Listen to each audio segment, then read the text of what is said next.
Alors ici, on va les mettre des filets parce que c'est intéressant de mettre un ou deux filets pour encadrer la mise en page. Et ici, je vais, comme dans certains magazines, mettre une ligne noire, c'est ce qu'on appelle un filet. Hein.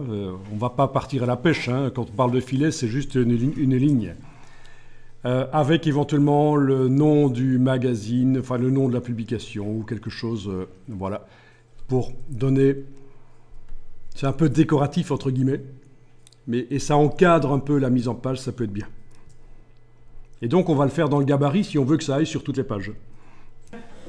Alors, on va dans le gabarit.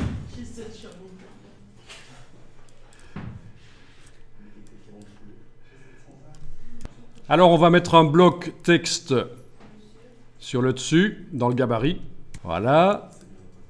On va le redimensionner avec la flèche noire, par exemple, pour le mettre comme ça sur le dessus.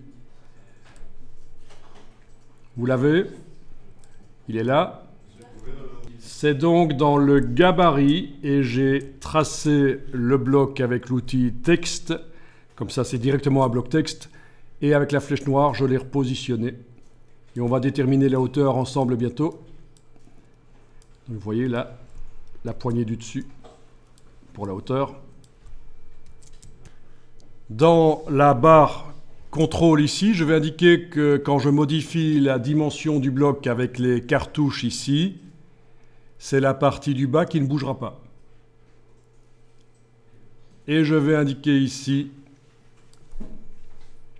je vais indiquer 5 mm, touche tabulation pour valider. Et voilà, comme prévu, le haut s'est abaissé. J'avais indiqué auparavant que le bas doit rester fixe.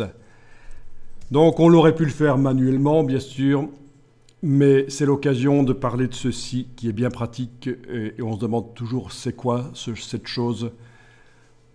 Ben c'est ça. C'est quand on fait des modifications de dimension, quelle est la partie qui ne bouge pas.